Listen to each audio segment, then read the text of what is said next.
귀한 찬양 감사합니다. 이 시간 함께 나누실 말씀은 신약성경 마태복음 16장 13절에서 19절까지 말씀입니다.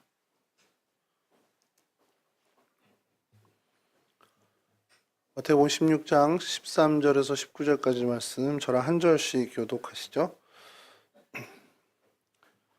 예수께서 빌립보 가이사라 지방에 이르러 제자들에게 물어 이르시되 사람들이 인자를 누구라 하느냐.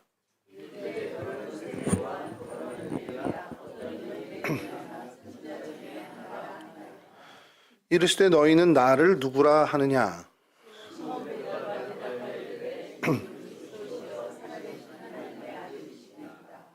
예수께서 대답하여 이르시되 바요나 시모나 내가 복이 있도다. 이를 내게 알게 하니는 혈육이 아니요 하늘에 계신 내 아버지시니라.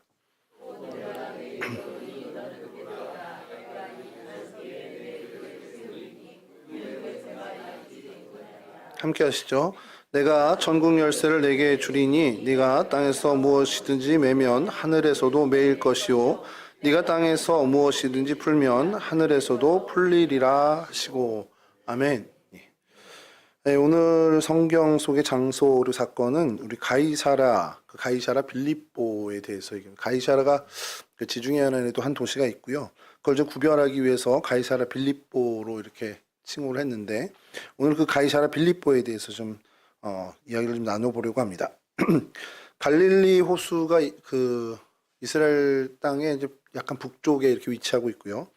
그 제일 위쪽이 이제 헤르몬산이라고 해서 이제 만년설이 있는 산인데 전에 목사님 설교 때 말씀드렸지만 단에서 부엘세바까지라고 이제 이스라엘 영토를 얘기를 합니다. 그래서 부엘세바가 제일 아래쪽에 있고 제일 위쪽이 이제 단이라는 그 성읍이 있습니다. 그 단 바로 옆에가 바로 이 가이사라 빌립보라는 동네입니다. 사진을 좀 보여주시죠. 좀 익숙할 사진인데 저 밑에 파란색으로 막 그려놓은 게 갈릴리 호수입니다. 그래서 그 북쪽으로 쭉 올라가면 왼쪽에 동그라미 친 곳과 오른쪽에 이제 빨간색 점인데 이게 이쪽 그러니까 제 쪽으로 있는 게 단이라는 도시고요. 그리고 저쪽이 이제 지금 명칭은 완전히 다른데 가이사라 빌립보 땅이 저기입니다. 이렇게 이제 거의 붙어 있고요. 한 지역이라고 봐서 지금은 바니아스라는 이제 뜻으로 이렇게 이름으로 불리고 있는 동네인데 역시 이곳도 국립공원입니다. 그래서 자연 보존 지역으로 해놓고요. 여기가 요단강의 최상류입니다. 그러니까 저희는 요단강이라고 부르는데 그 지도에는 요르단강이라고 나옵니다. 이게 이렇게 나오는데요.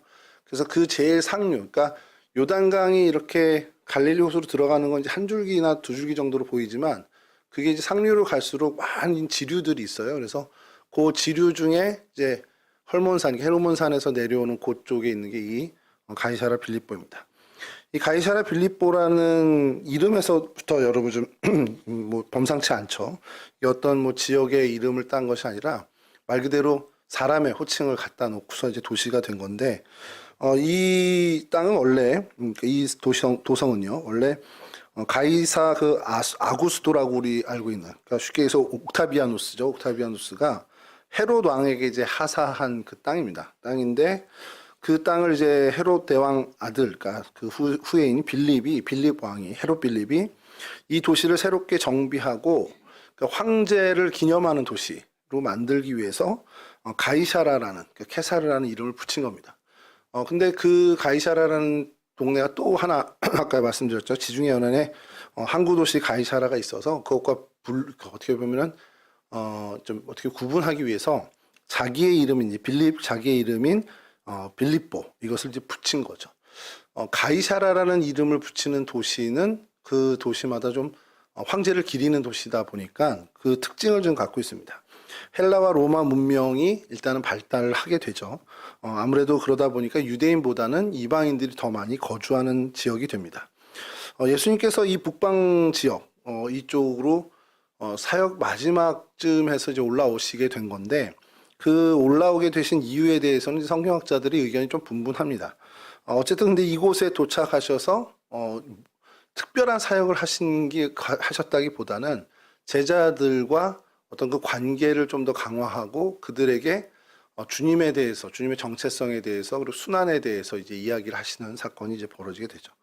여하튼 이 가이사라 빌립보, 이제 다음 사진을 보여주시면 간단하게 이제 그림으로 이제 도식으로 나온 건데, 저 맨 위에 헤르몬산이 있고, 그다음에 가이사라 빌립보가 있고, 밑으로 갈릴리 호수, 요단강이 쭉 내려와서 사해까지. 이게 이제 어떻게 보면 이스라엘 전체 전역을 어떻게 보면 이제 저희 이제 태백산맥이 이렇게 쭉 내려오듯이 여긴 요것이 가장 큰 축이 됩니다. 그 말씀드린 저희 지금 가이사라 빌립보 옆에 단을 좀 말씀드리게 되는 이유가 이게 거의 한 지역으로 좀 보셔야 돼요. 왜냐하면 가이사라 빌립보는 이방 신약 시대에 가이사라 빌립보는 어쨌든 이방인들이 많이 거주하고 또 황제의 도시다운 위용을 갖춘 큰 도시였는데 뭐 지금은 폐허가 됐지만요. 그 옆에 있는 단은 이제 제일 북단에 있는 도시죠. 단은 그 여로보암 때 이제 남북으로 나뉘게 됐을 때 그곳에서 어떻게 보면은 제사를 하나님께 제사를 드린다고 해서 그 단을 쌓았던 곳입니다. 이게 우리말로는 단이고 단이니까 이게 좀 헷갈리는데 그래서 그 유적들도 그곳에 있어요. 그래서 그 지역 전체가 이 기독교 문화에 대해서 우리 성서에 대해서 굉장히 많은 것들을 보여주는 지역이게 됩니다. 이 이름은 좀 말씀을 드렸고요. 이 이름이 좀 변천하게 되는데 원래는 파니온 또 아니면 하네아스라는 그 지명으로 불렸던 땅입니다. 그러니까 이제 하사해가지고 가이사라 빌립보의 이름을 짓기 전에는 근데 이게 뭐냐면 목축신이라고 해서 그 염소, 양 이런 목축을 하는 신, 그것을 주관하는 신이라는 판이라는 신이 있어요. 그 동물에게 바치는 동굴, 샘 이런 뜻을 해서 그 이름을 기리는 도시였습니다. 그 이후에 이제 말씀드린 것처럼 지금 가이사라 빌립보라는 이름으로 또 개역 개정에는 저희 빌립보 가이사라라고 또 이름이 바뀌어 있는데 그 이름을 따서 이 이름이 변화되고 이 이후에 아그리파 2세 땐 네로 황제에 대해서 좀 뭔가 아양을 떨기 위한 걸 수 있겠지만 네로니아스라는 도시로 이름이 바뀝니다. 바뀌게 됐고 이제 비잔틴 시대에 그걸 다 거치면서 가이사라 파네아스로 불렸고 그 파네아스가 이제 바니아스 오늘날의 바니아스로 이름이 바뀌게 되죠. 그래서 지금도 구글 지도 검색을 할 때는 바니아스라고 쳐야 여기가 나옵니다. 가이사라 빌립보 하면 이제 연결해서 몇 단계 거쳐서 갈 수는 있지만 직접적으로 바로 이제 보게 되면 바니아스라고 이제 하게 되죠. 자, 요런 위치인데요. 그 지역에 지금 있는 그 지역 사진을 좀 또 성지순례 다녀오신 분들이 잘 올리셨더라고요. 한번 보여주시면 요게 나할 헤르몬 자연보호구역입니다. 정식 명칭은. 그래서 그 지역 가이사라 빌립보 자꾸 입에 안 붙는데요. 빌립보 가이사라 이 지역에 그 바로 옆에 있는 그 단 지금은 텔 단이라는 뜻으로 이름으로 불리고 있어요. 여러분 이스라엘 지명이나 도시 이름을 할 때 보면 텔이 앞에 많이 붙는 경우가 있습니다. 걔네들 이제 국제법상의 수도도 텔아비브인데 그 텔이라는 뜻은 그러니까 언덕 땅 무더기 이렇게 약간 이렇게 흙 무더기라고 이렇게 하시니까 이걸 영어로 하면 마운드예요. 이제 남자분들은 잘 아시겠지만 투수가 이렇게 올라가면은 평지보다 이렇게 올라가 있는 게 투수판이라고 저희는 그러는데 그 마운드가 이 텔이라는 히브리어 텔이라는 게 이 마운드라는 뜻입니다. 그러니까 뭔가 기초를 다진 어떤 그 땅이라고 생각하시면 돼요. 그래서 텔이 붙었다 그러면 그냥 도시겠구나, 어떤 성읍이겠구나 이렇게 생각하시면 돼요. 그래서 이 지역이 텔단이라는 곳입니다. 이 사진은 이 텔단에 있는 기념물인데 뭐 하는 장면 같습니까? 제사를 지내는 거죠. 이게 여로보암 시절에 이곳에 산당을 짓고 제사를 지냈다라는 그것을 이제 기념하는 거고. 다음 사진 보시면 그걸 멀리서 찍으면 이렇게 관광객들이 그래서 그 유적 터라는 겁니다. 그 단을 쌓았던 터가 있고요. 이 텔 단을 좀 말씀드리는 게 나중에 이 텔 단에 대해서 지명 이야기를 좀 할까 하면은 아무것도 할 수 있는 게 없어서 지금 가이사라 빌립보 할 때 해야 되겠다 싶은 게 여기서 제일 중요한 사건은요. 석비라는 게 이 유적지에서 발견이 된 겁니다. 다음 보여주시면 이게 그 사진입니다. 뭔가 막 써 있잖아요. 글씨가요. 전혀 알아볼 수 없는 그 근동의 고대어입니다. 왜 이게 유명하냐면 이게 1993년 7월 21일 날 발견이 됐습니다. 그러니까 되게 근간에 발견된 거죠. 이 성과가 뭐냐면요. 예전에 그 성경, 기독교 역사에 구약 성경에 대한 그 논쟁들이 많이 있는데 여러분들은 뭐 지금 거의 뭐 생각도 못할 논쟁이 다윗 왕조 있잖아요. 다윗 왕. 그러니까 이스라엘에서 가장 추앙받는 그 다윗이라는 왕이 역사적 인물이냐라는 게 논쟁이 있었습니다. 우리는 의심도 안 하잖아요. 근데 그게 이제 성서 고고학자들 그리고 역사학자들 사이에서 굉장히 큰 논쟁이 된 게 그 정도로 위용이 대단한 나라를 이끌었다면, 그 저희가 성경에서 보는 다윗 왕조는 엄청나잖아요. 그 정도로 다윗이라는 왕이 대단했다면, 솔로몬은 등장을 하는데 다윗은 고대 근동 문헌에 등장을 안 한다는 겁니다. 그러니까 그 인근 나라들이 있었을 거 아니에요. 뭐 레바논도 있었고 이런 그쪽에 발굴되는 많은 고대 문서 중에 솔로몬은 등장을 하는 거예요. 근데 다윗은 등장을 하지 않는 겁니다. 그러니까 이 정도로 막강한 왕권을 갖고 있는 나라였는데 왜 다윗이라는 이름이 거론이 안 될까? 그건 뭐냐면 이건 그냥 가상의 인물이라는 겁니다. 역사적인 인물이 아니라 이스라엘 역사에서 우리가 마치 단군왕검을 뭐 웅녀에서 뭐 신화적인 그런 가미에서 이야기를 만든 것처럼 이스라엘 민족 역시도 자신들의 역사에 어떤 대단한 사람 하나를 이제 인공으로 만들어냈다라는 걸로 이제 역사학자들이 이제 해석을 하는 겁니다. 물론 그게 큰 주류는 아니었지만 계속 이 역사성이 의심을 받고 있던 터였어요. 그러면서 한간에 어떤 얘기까지 나면 그 솔로몬이라고 이름 짓는 그 여디디아라고 이름 지은 그 사람이 다윗과 동일인물이다라는 것까지도, 그러니까 그 정도까지도 주장하는 사람들이 있었습니다. 자, 근데 이 1993년에 이 스텔단, 이 단에서 석비가 나왔는데 여기에 다윗 왕조가 언급이 됩니다. 그러니까 실제로 이제 고대 문헌에 그리고 고대 유적에 다윗이라는 이름이 이제 언급이 되고 그 왕조에 대해서 굉장히 상세하게 기록이 되어 있는 게 발견이 된 거예요. 뭐 탄소연대 측정으로 해서 이게 그 시절의 것이라는 것도 증명이 되고요. 그러다 보니까 이게 굉장히 큰, 이 성서학계에서는 굉장히 큰 그 다윗의 역사성 그 문제에 대해선 완벽하게 해결하는 엄청난 유물이 이 텔 단에서 발견이 된 겁니다. 그래서 이걸 오늘 좀 꼭 다루고 싶었고요. 그래서 다음 사진 보여주시면 이제 그 텔 단에서 이제 다시 이제 동쪽으로 옮겨가게 되면 여기 보면 하몬 스트림 하고서 가로 열고 바니아스라고 되어 있습니다. 우리 내추럴 리저브라고 해서 이제 자연 보호구역입니다. 그러니까 우리말로 굳이 하다 보면 헤르몬 하천 자연 보호구역. 여기가 가이사라 빌립보입니다. 이 지역을 이제 이렇게 영어로는 이렇게 하지만 걔네 말로는 그냥 바니아스라고 이렇게 부르는 그 지역인데 그 안내 표지판입니다. 다음 사진 보여주시면 여기가 그 도시의 유적입니다. 그 가이사라 빌립보가요, 굉장히 어마어마한 위용을 과시하는 도시였습니다. 그러니까 황제의 도시에 걸맞는 그 황제의 이름을 붙일 만한 도시라는 거죠.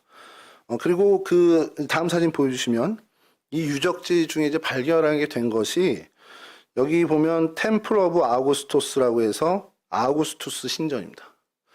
여러 신전이 있었겠죠, 로마 시대에. 워낙에 그 다신의 나라니까 신이 뭐 엄청 많죠. 모두 신도 있고 별의 신도 있고 막 있는데 황제도 신이었습니다, 당신.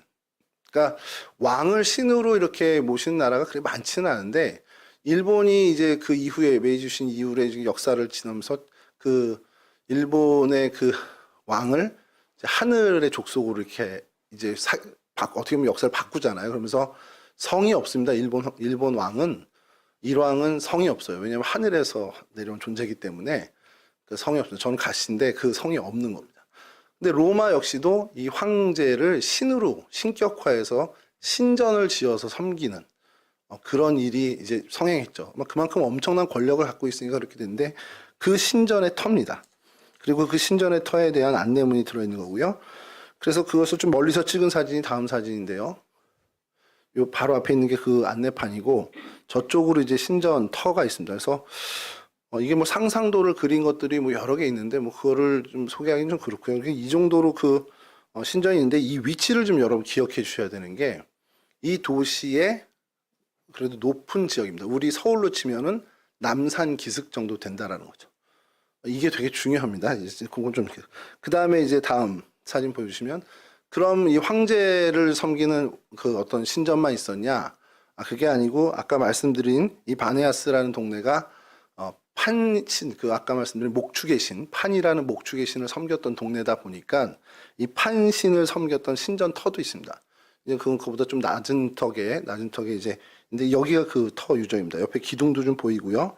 바닥을 평탄 작업한 것도 좀 보이게 되는데 사진에서는 이렇게 잘 안 나오는데 인쇄한 걸 좀 드릴 거랬나 봅니다. 이렇게 그 신전터들이 여러 개 있었다라는 걸 좀 기억해 주셔야 됩니다.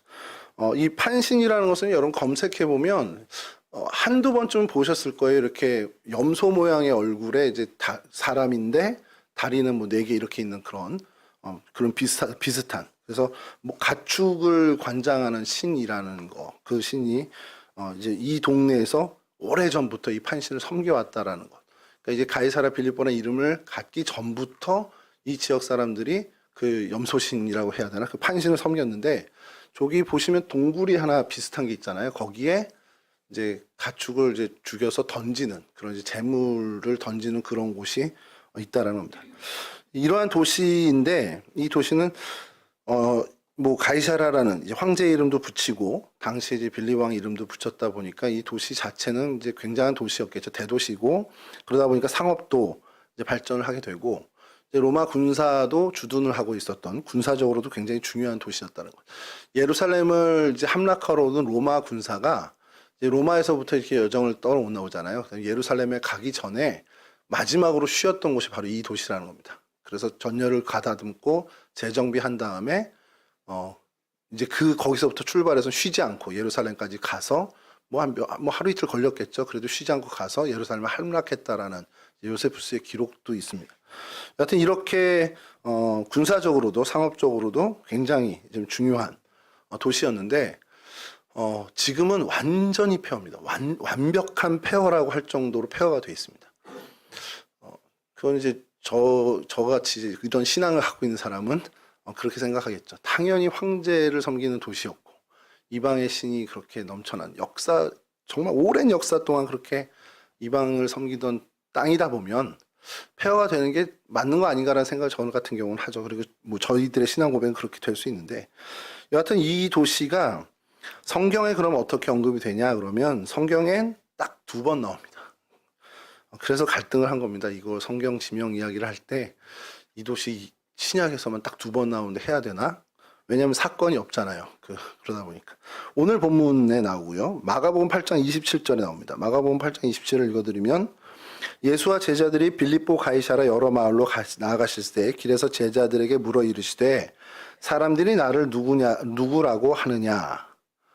이게 오늘 본문하고 내용은 똑같은 내용이죠.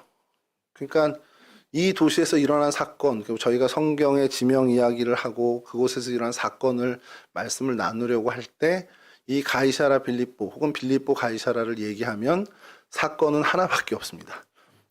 바로 베드로의 고백, 그 사건밖에 없다는 거죠. 그래서 오늘은 이 베드로의 고백에 대해서 저희들이 사실 말씀을 나누려고 하는데요. 벌써부터 이렇게 여러분들의 표정이 에이 뻔하네 이렇게 하실 거란 말이에요. 뻔해요. 너무 뻔합니다. 근데 이게 여러분 신약에서, 그러니까 주님이 이제 사역하신 공생에서 십자가와 부활 사건 말고요, 인간편에서 이제 주님을 향해 행했던 사건들 많잖아요. 뭐 주님께 와가지고 간구하고 나음도 입고 뭐 주님을 공개하고 뭐 세마포 뭐 향료 뿌리고 장례를 치러드리고 하는 그 모든 인간편에서 주님을 향해 한 사건들 있잖아요. 그 중에 최고의 사건이 뭐라고 생각하시는지 여러분 한번 해보신 적 있나요? 저는 뭐 10번, 100번을 생각해도 오늘 이 사건이라고 생각합니다. 여러분, 이 사건을 왜 저희가 좀 의미 있게 받아들여야 되냐면, 이 사건 그리고 이 베드로의 고백이 예루살렘에서 이루어졌다. 뭐 비록 헤롯이 지었지만 하나님을 예배하는 성전이 딱 눈앞에 보이는 그곳에서 고백했다. 그거랑요, 그렇게 만약 고백한 사실과 지금 이 가이사라 빌립보에서 고백했다라는 것은 전혀 의미가 달라집니다. 그걸 오늘 좀 말씀 좀 나누려고 하는데, 오늘 이 본문에 벌어진 사건의 시기는 이제 3년 정도 예수님께서 공생애를 하신 그 공생의 마무리 시기쯤에 벌어진 일입니다. 주님께서 이제 남은 과업은 십자가 사건과 부활 사건밖에 없어요. 예루살렘으로 가시는 일밖에 남지 않았는데, 주님께서 갑자기 예루살렘을 향한 것이 아니라 오히려 더 북쪽인 이 가이사라 빌립보로 향하셨다는 겁니다. 이게 이제 학자들의 의견이 분분한데, 변화산은 사실은 그 밑에 이제 저희들은 역사적으로 이제 나사렛 동네 밑쪽에 있는 산으로 생각을 하는데, 이제 일부의 성서학자들은 이 가이사랴 빌립보 옆에는 멜론산을 변화산으로 보는 경우도 있거든요. 예, 그렇게 주장하는 분들은 변화산에 가기 위한 그런 길목이 아니야. 그러니까 가이사랴 빌립보를 지나다가 거기서 이야기하신 거겠지라고 이제 얘기를 합니다. 근데 이제 복음주의 성경학자들은 이제 그렇게 얘기하지 않고 그 인근에 이 황제의 신전이 있고 이 정도의 도시의 위용을 자랑하는 도시가 흔치 않아요. 이제 갈릴리 북쪽이다 보니까. 그러다 보니까 그곳에 가셔서 주님께서 뭔가 꼭 하셔야 할 일이 있기 때문에 남쪽 여정이 아니더라도 북쪽으로, 반대편이지만 북쪽으로 오셔서 이 가이사랴 빌립보에 도착해 베드로에게 그 질문을 한 것이다라고 복음주의 성경학자들은 이야기를 합니다. 그게 그렇게 해석할 수 있는 게 왜 그러냐면 이 고백의 의미를 좀 되새기면 그래 주님이 여기 와서 이걸 물으셔야 되는 게 맞구나라는 것을 저희가 좀 깨닫게 되는 거죠. 어쨌든 이 주님의 생애에서 정말 중요한 시기였던 그때에 이 북쪽을 향해서 가이사랴 빌립보에 도착하고 이곳도 사실 해발고도 굉장히 높은 도시입니다. 시골이라고 생각할 수 있지만 사실 도시 자체로는 굉장히 큰 위용을 자랑하는 도시죠. 말씀드렸듯이 카이사르라는 그 이름을 붙이고 빌리방에 자신 이름을 붙이는 가이사랴 빌립보라는 이름을 붙일 정도의 위용을 가진 도시라는 겁니다. 여기서 이제 역사학자들의 좀 도움을 받아서 저희들이 좀 생각할 수 있는 게 뭐냐면 이 가이사라, 케사르의 이름을 붙일 수 있는 도시가 그냥 여기 이거 황제 기념하자 하고서 우리가 마음대로 붙이는 게 아니에요. 어떻게 되냐면 이 가이사라라는 이름을 붙이려면 최소한 두 가지 조건이 충족되는 도시에만 붙일 수 있다라는 게 역사의 기록입니다. 뭐냐면 도시 규모 자체가 로마 황제의 이름을 붙일 수 있을 만큼의 규모가 돼야 된다는 거예요. 그러니까 뭐 그게 어느 정도 기준인지 정확히 나온 자료는 없습니다만 그래도 그에 걸맞는 규모의 도시여야 한다는 게 첫 번째 조건이고요. 두 번째 조건은 아까 제가 그 신전, 아우구스투스 신전이 산 위, 높은 산 위에 기슬에 있다고 말씀드렸잖아요. 도시 중심이든지 아니면 그 도시의 높은 곳이든지 그곳에 황제를 섬기는 신전이 있어야만 하는 거예요. 그게 이제 두 번째 조건입니다. 그러니까 황제를 섬기는 신전이 자리 잡아야 되고 그에 걸맞는 규모가 어느 정도 되는 도시여야 이 가이사라, 케사르의 이름을 붙일 수 있다는 겁니다. 그러니까 이건 뭐냐면 다시 얘기하면 그 도시는 황제의 신전이 눈앞에 보이는 거예요. 그 어마어마한 위용의 황제의 신전이 눈에 늘 보이고 그 모든 그 도시의 위용이나 이런 구조들이나 시스템이 이 황제의 어떤 그 위험 속에서 진행되는 그런 땅이라는 겁니다. 그런 도시라는 거죠. 인간의 경배를 실질적으로 받는 신으로서의 황제가 보여지는 그런 그 시스템으로 돌아가는 도시라는 거예요. 그리고 이 가이사랴 빌립보는 이 두 조건이 충족돼서 이 이름을 붙이게 된 거죠. 로마 제국의 특징이 그렇습니다. 로마 제국이 이 어떤 그런 하나의 이 사람들의 어떤 힘이나 생각들이나 사상을 좀 모으기 위해서 이 황제를 굉장히 큰 어떤 인물로, 어떤 대단한 존재로 이제 각광받게끔 하는 거죠. 그 로마 제국이 자랑하던 것이 있는데요. 세 가지를 굉장히 자랑합니다. 역사상 로마에서는 계속 자랑하는 것이 일단은 그 군대 얘기하듯이 로마 군대의 편제처럼 그의 어떤 군사력, 그 힘을 강조하고 힘을 자랑하죠. 두 번째는 지식입니다. 로마의 그 철학을 어떻게 보면 굉장히 어떻게 발전한 것처럼 자신들의 지식에 대해서 굉장히 자부심을 갖고 있고 세 번째는 그 많은 조각품을 우리가 볼 수 있지만 인간 육체의 아름다움을 추구합니다. 그러니까 로마의 어떤 가치관 그러면 그 로마 시대에 로마에서 추구하던 가치관은 힘과 지식과 아름다움을 이제 추구했다라고 보면 되죠. 그러니까 그것이 선한 거예요. 그러니까 오늘날에 저희 이제 대한민국이 좀 슬픈 현실이긴 한데 오늘날의 시대 정신이 뭐냐 그러면 그냥 저희는 지금 요즘 다 물질이 돼버린 거잖아요. 그러니까 저희 어린 시절만 해도 그냥 명예로 사는 사람들이 있었고 그런 어떤 자부심으로 사는 우리 역사가 그렇죠. 선비로서 어떤 그 절개를 지키는 것, 그러니까 돈과 무관하게 물질적인 것과 무관하게 그냥 명예를 쫓는 삶이 또 고귀한 삶이라고 인정받던 시절이 있는데 이게 시대가 바뀌면서 이제 그 어느 분이 그 시대가 바뀌는 거를 이제 그 질문을 통해서 이제 시대가 바뀌는 걸 한번 TV에서 얘기를 하더라고요. 그래서 예전에는 물어본 게 그거라는 거예요. 아버지가 누구시니?라고 물어봤다는 거예요. 이 사람의 평가하는 기준의 첫 번째가 너 어떤 집안의 사람이야? 이걸 물어봤다는 겁니다. 그 다음에 바뀐 게 너 학교 어디니? 이런 식으로 이제 학력이나 이런 거에 대해서 물어보게 되고 그 다음에 이 사람에 대해서 물어볼 때 제일 먼저 궁금한 건 너 직업이 뭐니? 이렇게 이제 그러니까 시대가 바뀌는 거예요. 그러니까 이 사람에 대한 평가를 이 사람의 배경, 집안이 어떤지, 어떤 집안에서 자라난지 이걸로 이 사람을 이제 평가하던 것이 이제 그 사람이 얼만큼 배움을 가졌고 얼만큼 이런 지식을 가졌는지로 이제 변천이 되고 그 다음에 이 사람이 어떤 직업을 가졌는지에 대해서 이 사람을 평가하는 거예요. 물론 그게 옳다는 게 아니라 계속 그렇게 변화된다는 거죠.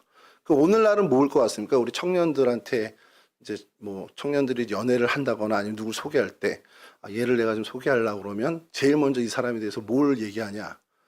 뭘 것 같습니까? 얘 연봉 얼마야? 이거부터 얘기한다는 거죠. 그리고 그 연봉이 그 사람의 가치가 돼버리는 시절을 왔다라는 겁니다. 그런 식으로 이 로마 시대 같은 경우는 이 시대 정신이 뭐냐? 힘을 추구해야 되고 지식을 추구해야 되고 인간 육체의 아름다움을 추구해야 되는 게 그 시대의 시대 정신이라는 거예요. 그러니까 철저하게 굉장히 세상적인 논리인 거죠. 그러니까 하나님이나 뭐 이런 건 다 무관하고 정말 인간이 자랑할 만한 것들, 정말 인간적인 모습, 세상적인 기준으로 돌아가는 시스템 하에 있는 도시, 그 가장 대표적이고 상징적인 도시가 황제의 이름이 붙여진 이 황제의 도시 가이사랴 빌립보였다는 겁니다. 이 웅장한 황제의 도시의 이 배경 속에서 주님께서 제자들을 데리고 가서 그곳에서 질문을 하시는 것이 이 황제의 도시의 배경으로 살고 있는 이 사람들이 나를 누구라고 하디? 이걸 물으신 거예요. 자, 그랬더니 제자들의 대답은 그들이 들은 대로 이야기합니다. 세례 요한이라고 하는 사람도 있다는 거예요. 엘리야라는 사람도 있다는 겁니다. 그리고 예레미야나 선지자 중에 한 사람이라고 그렇게 부르는 사람도 있더라는 겁니다. 이 정도 이제 들으면 저는 어렸을 때 이 부분 들으면서 야, 그래도 이 동네 사람들은 예수님을 그래 조금 보네, 볼 줄 아네 이런 생각을 했었어요. 근데 시간이 지나면서 이 성경의 이 본문에 대해서 계속해서 또 뭐 저도 학교에서 배우고 또 주석도 보고 여러 해석들을 보면서 이게 칭찬이 아니고 정말 엉뚱한 소리였구나라는 것을 알게 된 겁니다. 뭐냐면 이게 주님에 대한 칭송처럼 보이지만 그게 예루살렘이라든지 어떤 갈릴리 나사렛 동네라면야 그게 칭찬일 수 있습니다. 그러나 이 배경이 황제의 도시라는 걸 생각하면 이건 전혀 칭찬이 되지 않는다는 거예요. 그 도시 사람들이 보기에 이런 초라한 행색의 예수님, 이 초라한 행색의 주님을 보면 이 사람은 로마 신전에서 숭배를 받는 로마 황제와 격이 다른 거예요. 그 정도 격이 되지 않는 존재인 겁니다. 아유, 무슨 뭐 저 사람이 아무리 능력을 하면 뭐야? 이 신전에 어떻게 들어와서 신전에 사람들의 경배를 받을 만한 몰골은 아닌 거예요. 그럼 뭐냐? 그 시절에 그 동네, 그 땅을 거쳐갔던 이미 거쳐갔던 유대의 어떤 선지자들이라고 막 얘기하던 그런 사람들 이상이 될 수 없는 겁니다.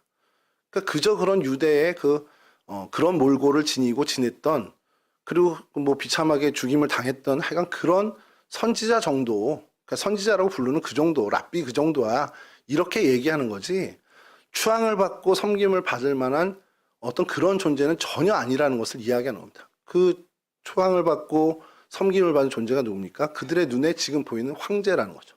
권력을 갖고 로마의 3권을 다 장악하고 뭐 군사력, 뭐 입법, 사법 모든 걸 다 갖고 있는 그 황제와 어떻게 비교를 하냐는 거예요. 이 몰골을 가진 이 예수님이. 근데 그런 얘기를 하는 거예요. 그런 배경에서 사람들이 그렇게 예수님에 대해서 아유 황제일 리 없어, 신일 리 없어. 그냥 스쳐 지나가는 역사 이래로 그렇게 수많이 왔다 갔다 한 그 랍비 정도 하나야. 이렇게 얘기하는 그 시절에 그때에 주님께서 제자들에게 물으신 거예요. 그럼 너희는 나를 뭐라고 생각해?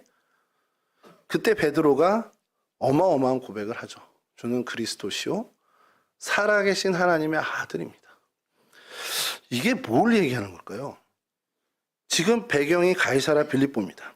가이사랴 빌립보, 저 웅장한 신전, 그 언덕 위에 보이는 저 웅장한 신전에서 이 땅의 많은 사람들의 경배를 받고 있는 이 로마 황제가 신이 아니고, 그러니까 삼권을 장악하고 절대 권력을 휘두르는 그 로마 황제가 신이 아니라 비록 은도 없고 금도 없고 머리 누일 곳도 없지만 나사렛에서 이 거지 행색을 하고 오신 이 몰골에 당신이 하나님이십니다라는 얘기를 하는 겁니다. 이 고백을 받으실 때의 주님의 모습은 이 정말 대비되는 겁니다. 이 신전의 황제의 모습과 완전히 대비돼서 정말 갈릴리 초라한 빈민의 모습으로 서 계신 거예요. 근데 그 모습에 베드로는 그 모습에 현혹되는 것이 아니라 이 모든 세상에 압도하고 비주얼로서는 어떻게 보면 정점을 찍고 있는 그 황제와 비교했을 때 너무 초라할 수밖에 없는 주님이지만 주님 당신이 진짜 하나님이십니다라는 것을 고백을 했다라는 겁니다. 주님이 나의 주인이십니다. 주님이 나의 구원자십니다. 주님이 하나님이십니다. 저 로마 황제가 구원자가 아닙니다. 저 로마 황제가 나의 주인이 아닙니다. 저 로마 황제가 나의 하나님이 아닙니다라는 것을 이야기하는 것이죠. 이건 뭘 다시 얘기하냐? 그 안의 의미는 세상의 힘이나 돈의 힘, 어떤 무력이나 학문적인 지식, 또 육체의 향락, 이런 것들이 나에게 행복을 주는 것이 아니고 나를 구원에 이르게 하는 것이 아니라 오직 주님을 따르는 나의 그 행정만이 주님께서 나를 건지시는 구원의 행복이라는 것을 이야기하는 겁니다. 세상의 논리를 따르지 않는, 정 황제의 논리를 따르지 않고 오직 주님의 원칙을 따르겠다라는 고백이고 그것이 실제로 우리가 가져야 할, 오늘 이 시간 저희들이 고백해야 할 고백이라는 것이죠. 오늘 이 시대는 어떤 논리입니까? 경쟁자를 가차없이 짓밟고 최대가 돼야 하는 거대주의에서 우리는 헤어나지 못하고 있습니다. 수단과 방법 가리지 않고 무조건 목표를 달성하면 성공이다라는 그 성공주의에도 우린 빠져 있죠. 인간의 인격마저도 물질로 가늠하는 정말 황금 만능주의, 그 사람의 연봉이 얼마야로 척도를 매기는 그러한 시절, 그런 어떤 황제의 논리로 살아가는 시절을 살고 있습니다. 그 논리를 배격하고 진짜 진리이신, 오직 길이요 생명이신 정말 주님의 논리를 따르겠다는 고백이 베드로의 고백이라는 거예요. 이건요 정말 쉬운 고백이 아닙니다. 정말 어려운 고백입니다. 내 눈앞에 펼쳐진 그 황제의 논리를 가득한 그 가이사랴 빌립보의 모습, 그 안에서 이 그 풍요로움을 보고 그 안에서 정말 쾌락을 보고 어떻게 보면 정말 많은 즐거움을 보는데 그것을 보면서 동시에 그것과 전혀 대비되는, 전혀 평안할 것 같지 않고 정말 어떻게 보면 실패한 것 같은 어떤 그러한 몰골의 주님을 따르겠다라는 의지와 결단이라는 것이죠. 근데 중요한 건요, 그 고백 위에, 그 결단 위에만 주님께서 당신의 교회를 세우시겠다는 거예요. 우리는 이제 건물, 예배당을 이제 교회로 보통 이제 칭하죠. 근데 실제로 교회는 이런 우리의 모임이 교회입니다. 사람들의 모임이 교회고 그것은 우리 한 사람 한 사람이 주님의 교회라는 것을 의미합니다. 우리가 주님의 교회다. 나 자체가 주님의 교회야 라고 우리가 이야기하려면 다른 조건이 없습니다. 이 조건밖에 없다라는 거예요. 세상의 논리, 황제의 논리를 따르는 게 아니라 주님의 논리, 그 생명의 논리, 하나님의 말씀의 정신을 따르는 삶을 살겠다는 그 결단과 고백 위에만 주님께서 당신의 교회를 세우시겠다는 거예요. 그러니까 만약에 그 고백과 그 결단이 없다라고 그러면 스스로 나는 교회라고 한다는 것이 아무 의미가 없다는 겁니다. 주님은 세우신 적이 없거든요. 여러분, 시대가 지나고 주님 오시는 그날까지입니다. 지금 2000년이 지났지만 앞으로 얼마가 더 지날지는 모르죠. 주님이 오시는 그날까지 교회라고 하면 정의하는 것은 단 하나입니다. 이 고백, 이 다짐으로 모인 모임입니다. 그리고 이 고백, 이 다짐을 주님께 드리는 그 사람이 교회입니다. 시대가 지나도 이 교회의 고백, 이 교회의 이 다짐은 절대 퇴색돼서는 안 된다는 거죠. 우린 세상의 원칙대로 안 따릅니다. 세상의 시대 정신을 안 따릅니다. 우리는 주님만 따르겠습니다라는 고백이 교회마다, 우리 교회 공동체마다 고백되어지고 실제로 그렇게 따라야 한다는 것이죠. 세상의 논리, 세상의 원칙으로 사는 사람들이 아니라 주님의 말씀의 정신, 하나님의 법과 식대로 사는 사람들이 모인 게 교회라는 거예요. 이런 기준으로 본다면 정말 우리가 굉장히 각성할 필요가 있습니다. 우리 교회는 그러면 어떤 가치관으로 사는 사람들, 정말 무엇을 따르는 사람들이 모인 공동체지? 이걸 좀 물어봐야 된다는 거죠. 여러분, 교회에 모인 사람들이, 교회에 모인 성도들이 교회에 모여서 내가 세상에서 이렇게 성공했어. 내가 세상에서 이렇게 주식을 투자했더니, 내가 코인에 투자했더니, 이걸 자랑하면 안 되는 거죠. 이런 정신으로 산다면. 너무 강하게 얘기한 거죠. 그냥 우리끼리 모여서 어떤 세상살이의 교제를 할 때 하는 정도는 얘기할 수 있죠. 나 요번에 강아지 샀다. 나 요번에 고양이가 너무너무 이쁜 게 들어왔다. 그런 즐거운 얘기들은 나눌 수 있는데 그게 아니라 이게 나의 자랑이 되면 안 된다는 겁니다. 내가 세상에 성공한 이 나의 사회적 이력이라든지 세상에서의 어떤 그 논리를 살아간 것이 나의 정체성이 돼서는 안 된다라는 것을 우리는 늘 각별하게 생각해야 되는 거예요. 그리고 우리의 눈도 바뀌어야 됩니다. 우리가 성도들을 바라볼 때, 사람들을 바라볼 때, 야, 저 사람이 어느 정도 힘이 있어? 저 사람이 어느 정도의 물질이나 돈을 갖고 있어? 그걸로 기준하는 것이 아니라 저분이 주님과 얼마만큼 깊이 교제하지? 이걸로 그 사람을 바라봐야 한다는 겁니다. 여러분, 교회 모인 성도가 세상을 자랑해서는 안 된다는 것. 그것은 세상의 힘과 또 권력이 됐든 돈이 됐든 큰 집이 됐든 많은 땅이 됐든 소유가 됐든 그것을 자랑하고 그것을 목적으로 살지는 않아야 한다는 겁니다. 그것은 우리 스스로가 우리 스스로를 계속해서 점검하고 날마다 자신을 정말 소성해야 되는 부분이라는 것이죠. 세상 사람들이 추구하는 세상의 지식, 세상을 살아가는 데 필요한 각양의 지식들, 이게 사실 굉장히 중요해 보입니다. 왜냐하면 세상을 사는 지혜가 거기 있거든요. 그리고 그 세상의 지혜들을 따르면 세상에서 잘 살 수 있는 법이 분명히 있습니다. 제가 늘 청년들한테도 하는 얘기인데 세상에서 잘 벌려면 세상 방법 따르면 돼요. 세상에서 돈 버는데 제일 좋은 방법은 세상에서 돈 잘 버는 사람들이 말하는 방법대로 하면 됩니다. 근데 우리는 크리스찬이잖아요. 그러니까 우리는 그것을 따르는 사람이 아니라는 겁니다. 그 정체성을 계속해서 우리가 강화해야 한다는 거죠. 나는 크리스찬이다라는 게 그냥 우리가 주님께 입술로만 고백하는 게 아니라 나는 크리스찬이라는 것을 계속 내가 되뇌이며 그럼 크리스찬으로서 내가 뭘 추구하면서 어디를 목표로 살아야 되는가를 늘 생각해야 한다는 것이죠. 이건 자녀를 향해서도 마찬가지입니다. 신앙생활 열심히 하고 하는데 우리 아들이 한번 저 그런 생각을 해본 적 있어요. 딴 거 다 제쳐두고 우리 아들이 딱 하나만 정말 이루어주시는 주님께서 이루어주시는 기도를 하면 응답해 주신다 그러면 내가 우리 아들을 위해서 뭘 기도를 해야 될까? 그러니까 답이 너무 명확한 게 하나만 두세 개면 고민을 더 할 텐데 하나면 그냥 딱 하나밖에 없는 거예요. 하나님 저희 아들 좀 만나주세요. 저희 아들 좀 하나님이 정말 사로잡아 주세요. 그거 하나밖에 없습니다. 세상 직업 못 갖고 학교에서 공부 못하고 지금도 못하고 있지만 그거 생각하면 마음이 좀 그렇지만 영상 안 봤으면 좋겠습니다. 근데 그게 중요한 게 아니더라는 거예요. 그냥 정말 얘가 정말 예수 믿는 것만 정말 잘했으면 좋겠다. 적어도 지 아버지보다는 더 신앙이 좋아야지 이런 생각을 하는 거예요. 정말 하나만 구하라면 그거밖에 없습니다. 2개, 3개라고는 고민 더 해야겠죠. 직업을 얘기할까, 돈을 얘기할까, 키를 얘기할까, 얘가 요즘 농구 좋아하는데 180 넘게 해달라고 해야 되나? 그런 고민인데 그게 아니라 하나면은 고민할 게 없다라는 겁니다. 여러분, 우리가 크리스찬입니다. 나는 하나님의 백성입니다. 나는 하나님 자녀입니다. 라고 한다면 하나님과 가까이 하나님이 복주시고 하나님 보호해 주시는 그런 거 다 있지만 사실 그거보다 더 중요한 건 내가 어디를 목표로 살아가죠? 하나님? 내가 뭘 추구하면서 내 인생의 목적이 뭐죠? 저는 작년 올해 목사님께서 계속 저희 순례자 얘기하시잖아요. 너무 좋은 게 이게 우리 인생에 정말 늘 새겨야 되는 거잖아요. 우린 본향을 향하는 순례자는 거예요. 얼마나 좋습니까? 그러면 집착할 거 없잖아요. 평생 집 없이 살아도 상관없잖아요. 뭐 저희 애들을 안 물려주면 어때요? 요즘 이제 뭐 좀만 지나면 집이 뭐 남아돈다고 하니까 저희 아들한테 맨날 얘기하죠. 걱정하지 마. 네 때는 괜찮아. 인구가 없대. 이제 그런 얘기 하는데 그건 하나님 책임져 주실 일이고 정말 우리가 순례자로 살아간다라면 우리가 어디를 목표로 하는지를 정말 정확히 알고 가야 된다라는 사실입니다. 우리는 오직 주님의 말씀대로 그 말씀의 정신대로 살겠다는 다짐만 하는 게 아니라 그 삶을 이루는 사람들로 살아가야 돼요.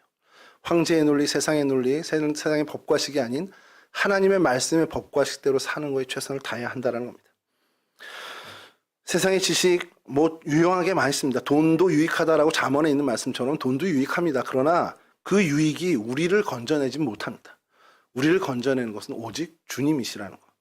그래서 육체의 어떤 그런 모든 어떤 뭐 안락이나 편안함 그것이 먼저 우리에게 우선되는 것이 아니라 주님의 말씀을 신천하고 주님께 기쁨을 드리는 일일까가 먼저 우리에게 기준이 되고 그게 우리의 우선이 되어야 한다는 것이죠. 그러니까 주님께서 내 삶, 내 인생, 내 집, 내 일터에 진짜 영향력을 주시는 그러니까 내가 살아가는데 다른 사람들의 말은 별로 영향력을 주지 않는데 주님이 말씀하시는 건 영향력이 정말 100% 있게끔 그런 삶을 사는데 우리가 최선을 다해야 한다는 겁니다. 여러분 사람들은요 이런 교회가 좋은 교회입니다. 저런 교회가 좋은 교회입니다라는 얘기를 많이 합니다. 제가 요즘 들은 얘기는 뭐냐면 선교 많이 하는 교회가 좋은 교회라고 얘기를 하는 게 좀 많아요. 야 교회가 뭐 자기네 그 하는 거에 자기네 내부적으로 쓰는데 막 발빠른 게 아니라 정말 사회를 위해서 복음 전파를 위해서 해야지 그게 진짜 교회지 이런 얘기들을 많이 듣습니다. 또 어떤 교회 어떤 사람들은요 교회에서 정말 하나님에 대해서 막 알게 하는, 정말 성경 공부도 많고 정말 하나님을 아는 지식이 넘쳐나는 그런 교회가 좋은 교회라고 얘기합니다. 물론 좋은 교회죠. 때로는 어떤 분들은 그래요. 야, 그래도 사람이 많이 모여야지. 많이 모이는 교회가 좋은 교회야. 이런 얘기도 합니다. 어떤 얘기까지 듣느냐면 인원으로 하나님께 영광을 돌려보자라는 얘기도 한번 들어봤어요. 그거 어떻게 하는 건지 모르는데 성경 어디에도 없더라고요, 그게. 근데 그렇게 얘기하는 분도 있고, 또 일부의 어떤 목사님들이나 교인들은 병고침이라든지 그런 어떤 영적인 체험들, 어떤 어떻게 보면 기적이라고 할 수 있는 미라클러스 사인이라고 하죠, 영어로. 그거를 어떤 그런 표적들이 지금 드러나는 교회가 진짜 건강한 교회 아니야, 이런 얘기들을 하십니다. 그래서 제가 그런 얘기들을 다 들으면서 그래, 그런 교회들 좋은 교회지, 부정하는 게 아니고 좋은 교회일 수 있다라는 생각합니다만, 근데 진짜 핵심은 뭡니까? 진짜 핵심은 오늘 이 고백, 이 베드로의 고백. 주님은 그리스도십니다. 주님은 하나님의 아들이십니다. 그리고 그 고백 위에 주님이 교회를 세우신다고 했어요. 당신의 교회를 세우신다고 그랬어요. 정말 그러니까 중요한 교회는, 제일 좋은 교회는 뭐냐? 이 베드로의 신앙 고백을 우리 삶에서 결단하고 결단할 뿐만 아니라 실천하는 사람들이 모여있는 교회가 규모가 크든 작든 아무 상관없고, 선교를 하든 안 하든 그게 중요한 게 아니고, 그들이 구제를 많이 하든 사람이 많이 모이든 적게 모이든 기적이 일어나든 아니든 그거는 아무 상관없이 그 사람들이 모여있다, 그럼 그건 좋은 교회라는 겁니다. 내 삶의 주인이 주님이 되시도록, 정말 내 삶에서 주님이 주인 되시게끔 살아가는 그 사람들이 모인 교회, 여러분 기준은 그거 하나밖에 없다라는 거예요. 그런 사람들이 모였으면 그 교회가 정말 건강하고 좋은 교회라는 겁니다. 오늘 좀 일찍 마치게 돼서 다들 좋아하시겠지만 한마디만 하면 이제 끝날 것 같습니다. 여러분, 근데 이 일이 결코 쉽지 않은 일이라는 것은 우리는 알고 있죠. 왜냐하면 우리는 원죄를 가진 인간이기 때문에 그렇습니다. 내 삶의 주인을 주님으로 모셔야 되는데 이게 세상 제일 어려운 일입니다. 내가 내 주인이 되고 싶거든요. 우린 죄인이라 내 삶의 주인은 내가 되고 싶습니다. 그러다 보니 주님이 주인 되시는 그 일이 가장 어려운 일이 된 거예요. 그럼 우리는 뭡니까? 뭘 계속해서 싸우고 뭘 계속해서 부지런히 연습하고 노력해야 되냐? 내 삶에 내가 주인이 안 되기 위해서 애쓰고 노력하는 그 노력이, 그 수고의 땀방울이 우리 가운데 있어야 한다는 거예요. 그래야 주님이 우리의 주인이 되어주신다는 거죠. 그 주님이 우리의 주인이 되어주실 때 주님은 우리의 구원자가 되시고, 그래서 정말 하나님의 아들이심을 우리에게 보여주신다는 사실입니다. 저는 동성교회를 생각하면 사실 저는 그냥 감사의 눈물밖에 없습니다. 제가 전도사 시절에 여기 있었고 15년을 외부에서 돌아다닐 때 여전히 동성교회에선 저에게 관심 가져주시고 이 모양 저 모양으로 기도해 주시면서 많이 후원해 주신 걸 제가 기억하죠. 저는 동성교회 빚진 사람입니다. 그거는 명백하죠. 그래서 그 3년 전에 목사님 부르실 때도 집사람하고 얘기는 빚 갚으러 가자, 이제 그렇게 해서 이제 오게 됐는데, 제가 동성교회를 보면서 여러 이제 교회를 봤잖아요. 동성교회가 얼만큼 장점이 큰 교회인지를 제가 보는 것이, 여러분 오늘 이 베드로의 고백, 이 동성교회, 이제 동성교회를 그냥 한 인격체로 보면요, 동성교회의 주인은 누굽니까? 대답하셔야죠. 지금까지 제가 뭘 얘기를 했는데. 동성교회의 주님은 우리 하나님이세요. 근데 여러분 보시면 여러분 느끼기에도 그렇게 느껴지지 않습니까? 왜 제가 이 얘기를 하냐? 여러 이 동성교회 수련목을 마치고 떠나서 이렇게 여러 교회를 돌 때 교회의 주인이 하나님이 아닌 교회를 너무 많이 봤어요. 어떤 때는 어느 장로님들 가정이 교회 주인이 되는 모습도 봤고, 어떤 교회는 담임 목사님이 완벽한 주인이 된 교회도 봤습니다. 아닌 게 아니 진짜 그런 교회가 있어요. 여러분들이 너무 좋은 교회에 계시니까 모르시는 거야, 이게. 동성교회가요, 여러분들, 그리고 우리 목사님, 그리고 우리 신앙의 선배들이 이 교회가 주님이 주인 되시도록 얼마나 만큼 기도의 눈물을 뿌리고 각고의 노력을 해왔는지가 오늘 이 자리의 결과로 보여주는 겁니다. 여러분, 정말 이 부분에 있어서는 그래도 세상 어느 교회보다 승리한 교회예요. 그럼 앞으로가 문제입니다. 여러분들의 자녀들이 이 교회에서 계속 자라날 텐데, 우리 동성교회 공동체가 여전히 하나님이 주인 되시고 하나님이 역사하실 수 있도록 우리가 우리 다음 세대에게 물려줄 수 있는 이 교회의 전통이 그것이 될 수 있도록 우리도 노력해야 된다는 거예요. 왜냐하면 우리 선배들이 노력한 그 노력의 결실을 저희가 누리고 있는 겁니다. 우리 공동체가 누리고 있는 거죠. 그럼 이제 우리도 더 노력해서 세상의 어떤 기준이 아니라, 세상의 자랑이 아니라 정말 주님을 사랑하고 주님을 나의 주인으로 모시고 주님이 나의 정말 어떻게 보면 주인이 되시는 그 삶을 위해서 개인적으로나 우리 공동체적으로나 수고에 땀을 흘리고 노력하고 어렵지만 힘들지만 해내야 하는 그러한 신앙의 노력이 우리 가운데 있어야 한다는 사실이죠. 그 결단과 그 결단을 잇는 실천, 그런 행함이 있는 저희 모두가 되었으면 좋겠습니다. 이러한 일에 정말 승리를 맛보는 거룩한 주님의 공동체, 우리 동성교회가 되기를 주님의 이름으로 간절히 축원합니다. 우리 찬송가 315장 함께 찬송하시고요. 주님 가르쳐 주신 기도로 마치도록 하겠습니다.